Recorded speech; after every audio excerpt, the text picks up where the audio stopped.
Operation Blue Star in June 1984 marked a watershed not just in the history of Punjab but also in contemporary Indian history. No other event has ever had such a major impact as the army action in the Harmandir Sahib at Amritsar. Its fallout was unimaginable. The then Indian Prime Minister Indira Gandhi was killed by her Sikh bodyguards at her official residence in New Delhi. The then Army Chief General A.S. Vaidya was killed by 2 Sikh youth in Pune. The Hindus and Sikhs, who were believed to have an intrinsic bonding, were communally polarized. The Sikh community was outraged and its psyche bruised. A bruise which may have diminished, but which has not gone away. In fact, it has spilled over to the next generation. What is the truth of Operation Blue Star? During the next few episodes, with the benefit of hindsight, I will try and address the doubts about the operation on the basis of detailed interviews with stakeholders and eyewitnesses, besides a simulation of facts by delving into some official records. Journalists, as you know, are mere mortals. Darbara Singh. The political rivalry between the brusque Darbara Singh and the crafty Gyani Zail Singh was legendary. Gyani Zail Singh had been the Chief Minister of Punjab for 5 years from 72 to 77 and considered Punjab his pocket borough. Drafted in the Union Cabinet as Home Minister by the then Prime Minister Indira Gandhi, Gyani Zail Singh was serving his second year as the President of India when Darbara Singh was removed. The restlessness in Punjab, which emanated from the discord between the mainstream Sikhs and the Nirankaris, worsened over a litany of religious and political demands presented very forcefully by the Akali Dal. However, as the centre differed over the Akali demands, the grip of the moderate Sikh leadership waned.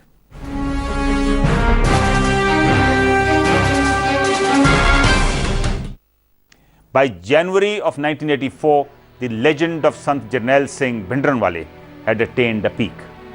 Sant Bhindranwale was a rustic religious preacher who headed the Damdami Taksal at Chowk Mehta in the Amritsar district. Patronized initially by the Congress, he had spun out of their control and gradually usurped the Akali leadership. Armed to the teeth with Kalashnikovs and other weapons, he moved into the Golden Temple complex with his supporters.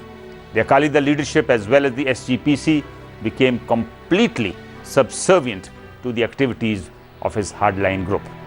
Their power literally flew from the barrel of the gun, which finally exploded in the face of the Akal Takht in the Golden Temple complex.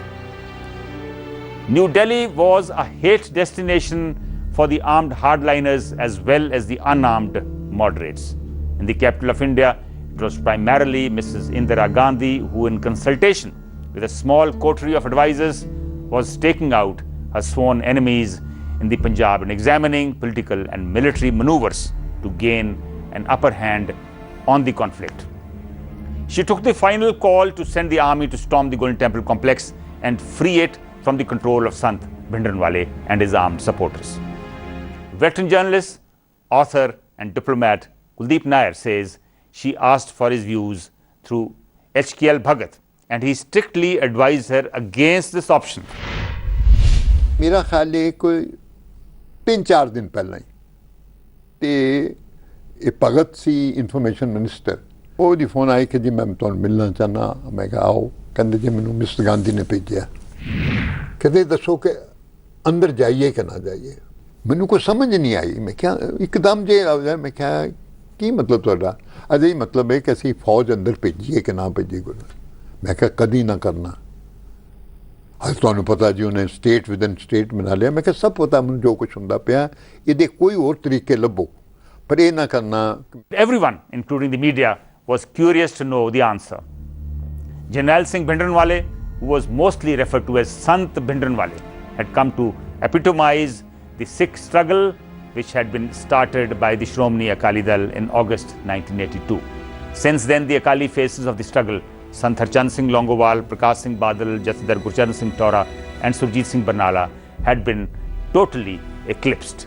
A Sikh face of the struggle, Sant Bhindranwale held almost every evening a congregation of hundreds and thousands of supporters, devotees, and other people at the Manji Sahib in the Golden Temple complex.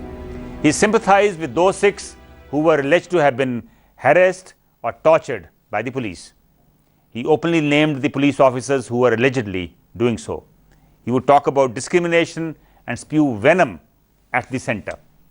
ਪੰਡਤਾਂ ਦੇ ਘਰੇ ਜੰਮੀ ਬੀਬੀ ਜਨਤਾ ਦੀਆਂ ਲੈ ਕੇ ਵੋਟਾਂ ਹਿੰਦੁਸਤਾਨ ਦੀ ਬਣੀ prime minister Indira Gandhi ਉਹਦੇ ਕੀਤੇ ਕਰਮ ਅਨੁਸਾਰ 1977 ਵਿੱਚ ਉਹਨੂੰ 1 ਦਿਨ ਦੀ ਸਜ਼ਾ ਜਾਂ 2 ਦਿਨ ਦੀ ਸਜ਼ਾ ਮਿਲੀ।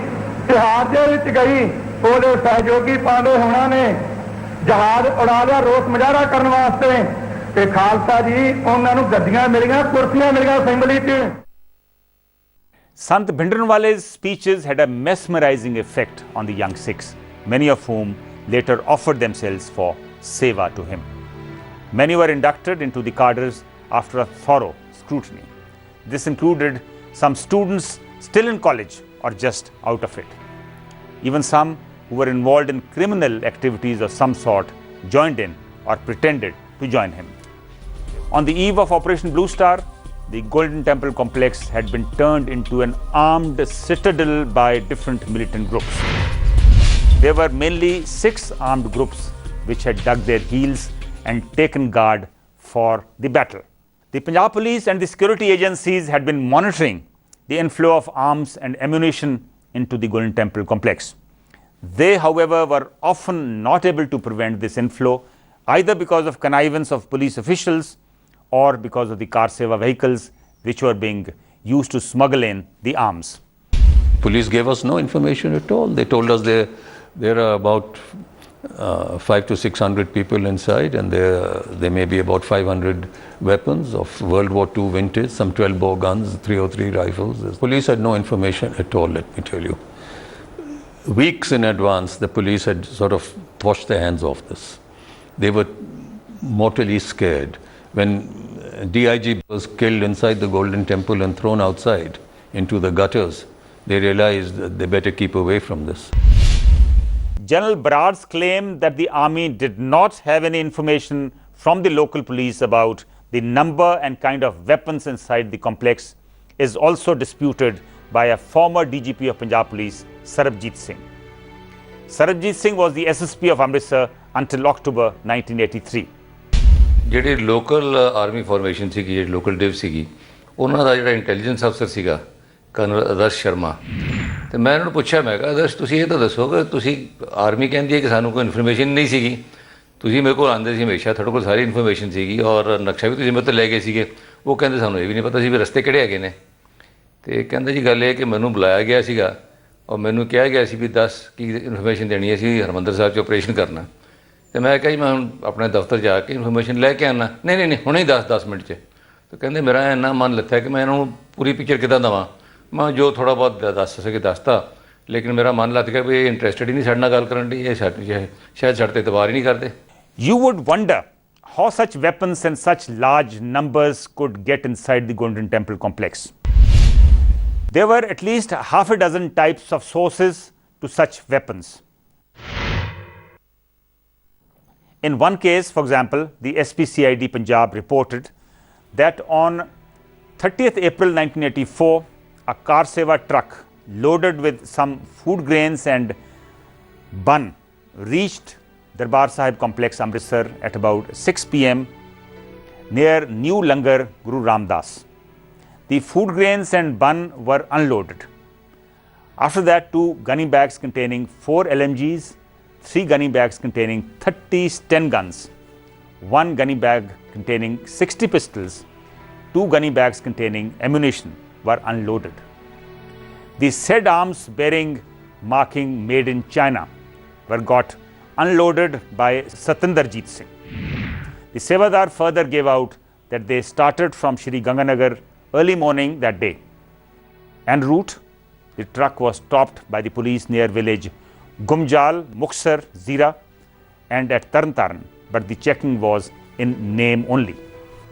After Operation Blue Star, the security forces arrested a person, Sucha Singh of Arejke village in the Mallavalla area of Firozpur district, who disclosed that a truckload of arms had been smuggled from the Pakistan border through connivance of some BSF officials, and an ex-serviceman of the same village was involved. Another militant admitted during interrogation that some weapons were locally assembled in a room near the Langar entrance of the complex. Lieutenant General Barad mentions in his book that on June 9 and 10, an arms factory located inside a room on top of the Diodi was also discovered at the Langar gate.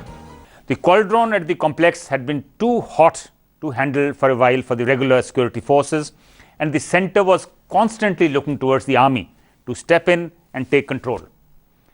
In spite of its reluctance to intervene in internal security situations, the army was getting sucked into the Punjab turmoil since 1981 end, when its services were requisitioned for the arrest of Sant Bhindranwale from Mehta Chowk Gurdwara in Amritsar district, some 35 kilometers away from the Golden Temple complex. The situation was that Bhindranwale was in Mehta Chowk while I was still in Rajasthan, and I was out doing border reconnaissance in my helicopter. My Chief of Staff, General Puri, he was also Lieutenant General. Yes. He got a message from Delhi, orders of the Prime Minister. The army has to go in and arrest Bhindranwale, and as a good staff officer, he acted on it, thinking that I'll also do the same. And I was informed at about 6 in the evening or 5:30 when I had landed. So my immediate reaction was, stop that, cancel that order. And he said, sir, but those are the Prime Minister's orders. I said, yes. So far as you are concerned, you have to carry out my orders. As regards the Prime Minister's orders, I'll deal with the problem myself. So I rang up Venkatraman. He was taken aback. He said, you're not going to carry out Prime Minister's orders. I said, no, sir, I will carry out the Prime Minister's orders. But my submission is that I am an army commander. I should be allowed to present my views before the Prime Minister before she gives a decision. And after hearing my views, she gives a decision, you go, I'll go. The Defense Minister rather reluctantly told me, okay, I'll talk to the Prime Minister. A couple of hours later, I get a message. The army can stand down. The task will be carried out by the state government. I was happy. In April 1984, the then Army Chief General A.S. Vaidya, accompanied by the Western Army Commander General K. Sundarji, had visited 15 Division headquarters in Amritsar and met various officers of the division besides the BSF. The issue of army deployment in Punjab had come up during dinner, where BSF DIG G.S. Pandher had sounded a note of caution on the issue.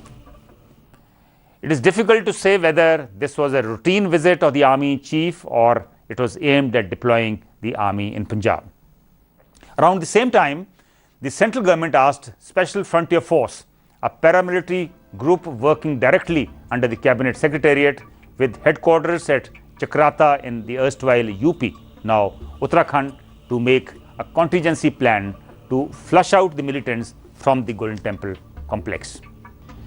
The then President Gyani Zail Singh had told a veteran journalist Harbir Singh Bhanwar later that 10 days before the army action in Punjab, the then Prime Minister Indira Gandhi had visited him and said that she was under great pressure to send security forces into the Golden Temple complex to arrest Jarnail Singh Bhindranwale and his associates, but she did not want to do that. She had herself indicated that she was against such a step. It was late on 29th May that headquarters 15 Div provided its sand model room on the first floor of the divisional headquarters to 9 Div to set up its operations or ops room. On June 1, Mrs. Indira Gandhi spoke at Vijaypur in Madhya Pradesh and said that the nation was ashamed of the violence in Punjab. She was saying this as 4 more persons were shot dead in Punjab. एकता के मानी है कि जितने लोग हैं, चाहे उनके कोई भी धर्म हो, कोई भी भाषा हो, कोई भी जाति हो और किसी भी प्रांत में भी रहते हो, वो सब अपनी तई को भारत के नागरिक पहले समझें और फिर ये सोचें कि हम किसी दक्षिण के प्रदेश के हैं या उत्तर के हैं या पश्चिम या पूर्व, सब भारत के हम बच्चे हैं. As the army moved into Amritsar on 29th and 30th May onwards, the morning Indian Airlines flight from New Delhi to Chandigarh had an unusual passenger. Major General Kuldeep Singh Barad, GOC 9 Div. He landed at Chandigarh airport and drove straight to the Chandi Mandir cantonment in the 2-star vehicle that had been waiting for him. He was quickly ushered into the operations room where Western Army Commander Lieutenant General K. Sundarji briefed him about his task. He was told that Mrs. Gandhi had, after much reluctance, decided to use the army to flush out the militants from inside the Golden Temple and other places of worship in Punjab. General Barad was told that the army action to flush out militants was codenamed Operation Blue Star.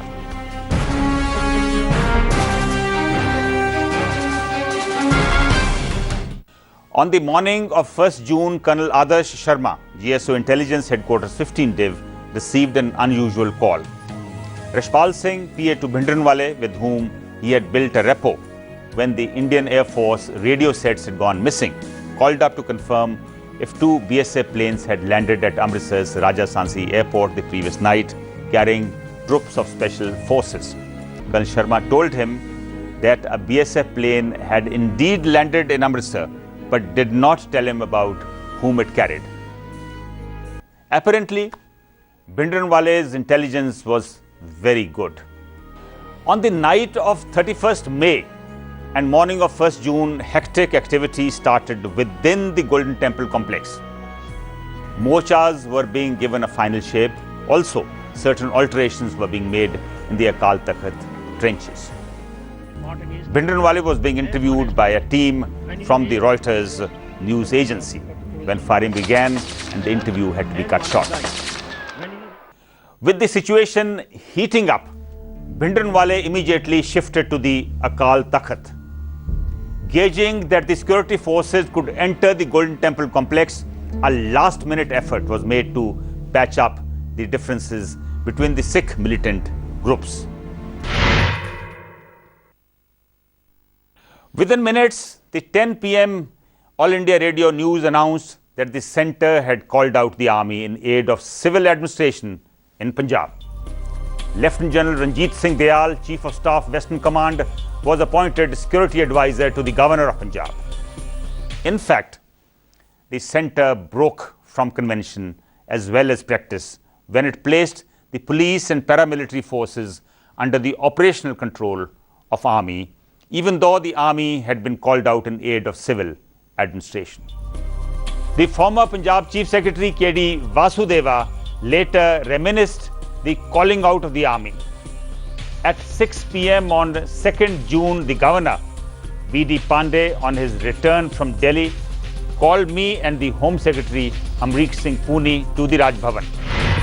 He told us that it had been decided to call in the army to flush out the terrorists from the Golden Temple and that the Western Army Commander, General Sundarji, would be meeting him soon after.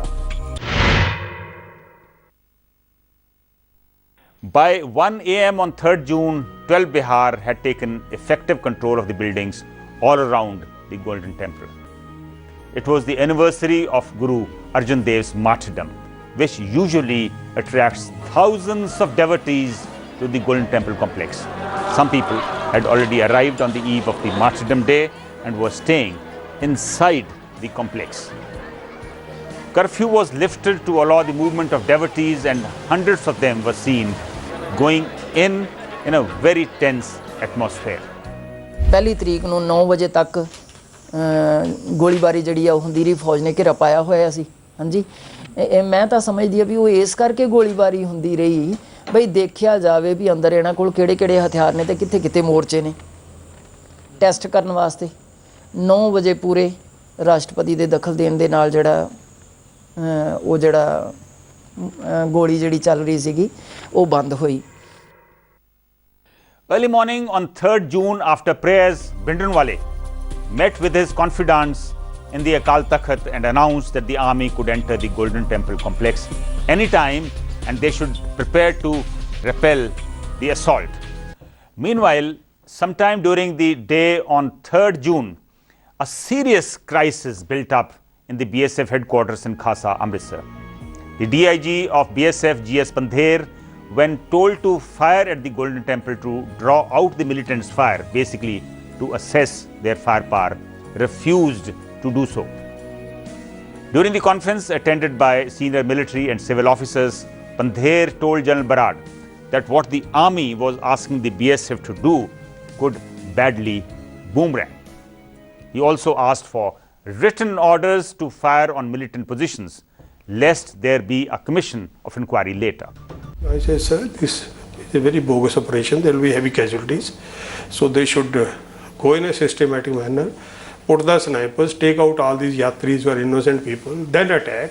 So perhaps he had his own views.